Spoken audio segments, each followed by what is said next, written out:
years. As a child, he was friendly with all his classmates, but was targeted and teased due to his small stature and lack of athleticism. He developed an interest in politics at an early age.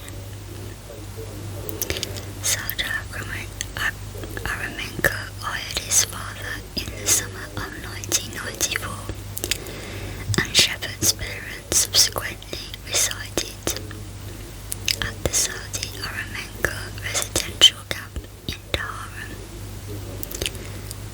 During that time, Shepard attended the American school in Switzerland, from which he graduated in May 1995.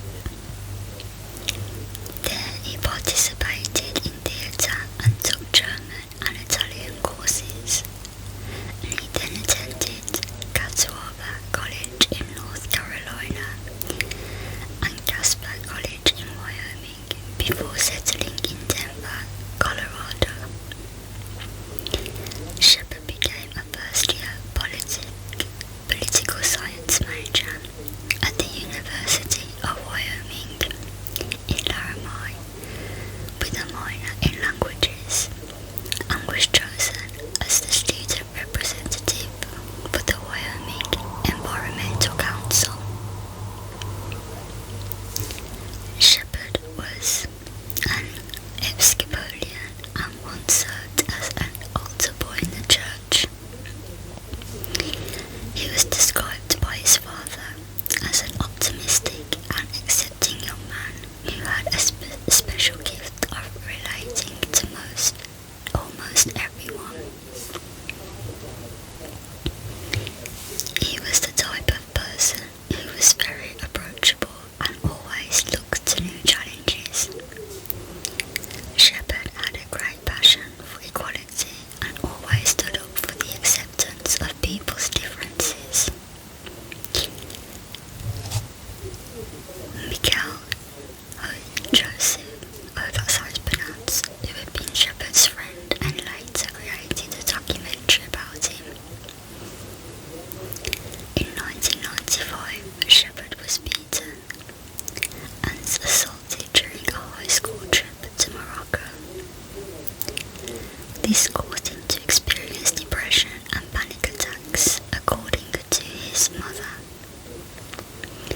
One of Shepard's friends feared that his depression had driven him to become involved with drugs during his time at college. And multiple times Shepard was hospitalized due to his clinical depression and suicidal ideation. On the night of October 6, 1998, Shepard was approached by Aaron McKinney and Russell Henderson at the Fireside Lounge in Laramie. All three men were in their early 20s. McKinney and Henderson offered to give Shepard a ride home. Now, it doesn't really state this in the source that I'm reading from, but I believe they met at a gay bar, and there was some kind of,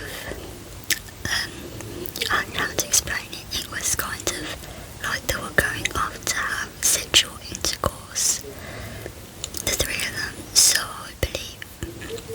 So I've heard from other sources. I'm not sure how true this is, but I'm just going to put that in there because this is what I've read elsewhere as well. They subsequently drove to a remote rural area and proceeded to rob, pistol whip and torture Shepard, tying him to a barbed wire fence and leaving him to die. Many media reports contained the graphic account of the pistol whipping and his fractured skull, and reports described how Shepard was beaten so brutally that his face was completely covered in blood.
decided to use her bare hands to clear an airway in Shepard's bloody mouth. A day later, she was informed that Shepard was HIV positive and that she might have been exposed to the virus due to cuts on her hands. After taking an AZT regimen for several months, she tested negative for HIV. Judy Shepard later wrote that she learned of her son's status while he was dying in the hospital. Shepard was transported first to Invincent Memorial Hospital before being moved to the more advanced trauma ward. In Colorado, he had suffered fractures to the back of his head and in front of his right ear. He experienced severe brainstem damage, which affected his body's ability to regulate his heart rate, body temperature, and other vital functions. There were also about a dozen small lacerations around his head, face, and neck. His injuries were deemed too severe for doctors to operate, and Shepard never regained consciousness and remained on full life support. While he lay in intensive care and in the days following the attack, candlelight vigils were held in countries around the world.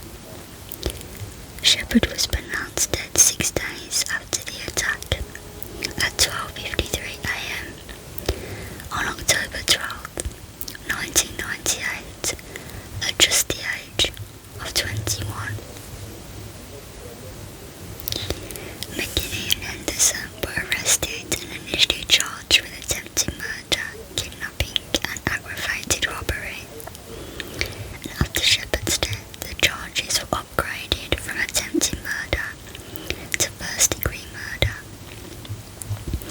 which meant that the 2 defendants were eligible for the death penalty. Their girlfriends, Christine Price and Chastity Paisley, were charged with being accessories after the fact. At McKinney's November 1998 pre-trial hearing, Sergeant Rob Dupree testified that McKinney had stated in an interview on October 9 that he and Henderson had identified Shepard as a robbery target and pretended to be gay to lure him out to their truck, and that McKinney had attacked Shepard after Shepard put his hands on McKinney's knee. Now, as I mentioned earlier, I don't want to say if he was triggered or anything like that. These guys obviously left the bar with Shepard, as he was said that lured him. There was obviously some kind of miscommunication. When you tend to leave a bar with someone, there's that intent that there's gonna be sexual intercourse or something of that kind. So I don't believe Shepard put his hand on his knee in an aggressive way. It was just an assumption that that was where the night was basically going. Detective Ben Fritson testified that Price stated McKinney told her the violence against Shepard was triggered by how McKinney felt about gays. In December 1998, Paisley pleaded guilty to being an accessory after the fact to first-degree murder. On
and so forth. So I'll just go on to talk a bit about what happened after his passing.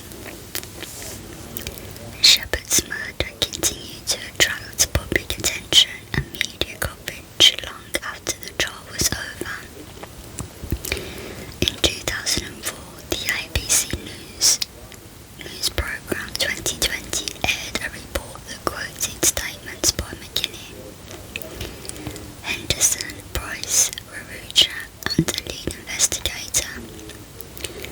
The statements alleged that the murder had not been motivated by Shepard's sexuality, but was primarily a drug-related robbery that had turned violent.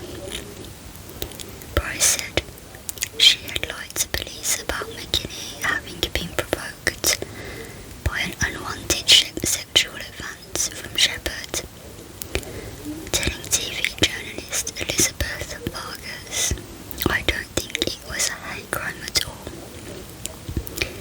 Rarucha said it was a murder that was once again driven by drugs. Stephen Jimenez, the producer of the 2004-2020 segment, went on to write a book, The Book of Matt, Hidden Truths About the Murder of Matthew Shepard, which was published in September 2013. The book said that Shepard and McKinney, the killer who inflicted the injuries, had been occasional sex partners and that Shepard was a methamphetamine dealer. Jimenez wrote that Fritzen told an interviewer Matthew Shepard's sexual preference or sexual orientation certainly wasn't the motive in the homicide.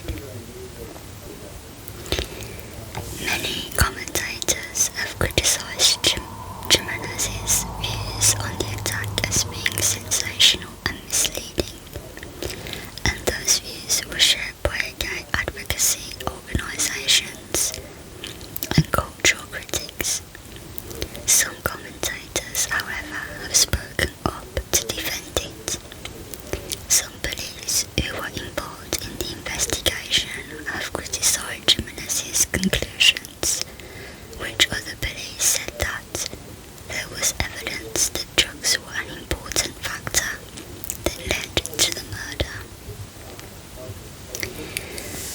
Members of the Westboro Baptist Church, led by Fred Phelps, received national attention for picketing Shepard's funeral with signs bearing homophobic slogans such as "Matt in Hell" and "God hates fags."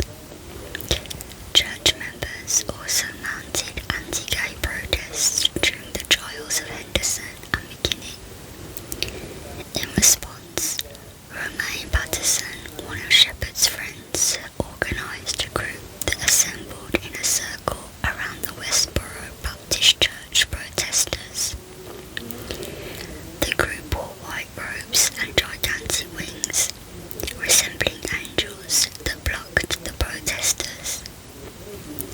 Despite this action, Shepard's parents were still able to hear the protesters shouting anti-gay remarks and comments directed towards them. The police intervened and created a human barrier between the two groups. Angel Action was founded by Patterson in April 1999. In the years following her son's death, Judy Shepard has worked as an advocate for LGBT rights, particularly issues relating to gay youth. She was a main force behind the Matthew Shepard Foundation, which she had her husband Dennis founded in December 1998. 1998. Gay rights activist John Stoltenberg said that to portray Shepard as a gay bashing victim is to present an incomplete account of his victimisation, keeping Matthew as the poster boy of gay hate crime.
Crimes Prevention Act was introduced in both the US Senate and House of Representatives in November 1997 and reintroduced in March 1999, but was passed by only the Senate in July 1999.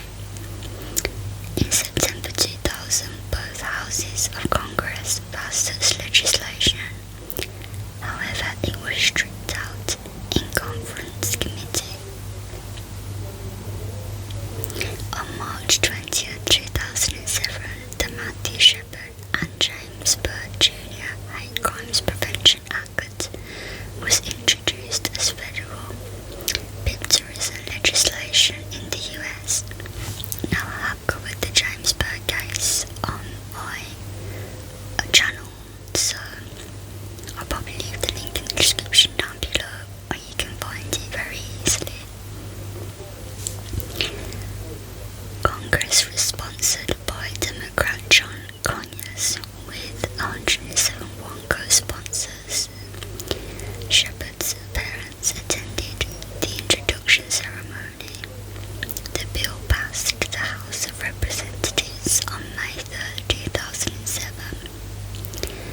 Similar legislation passed in the Senate on September 27, 2007.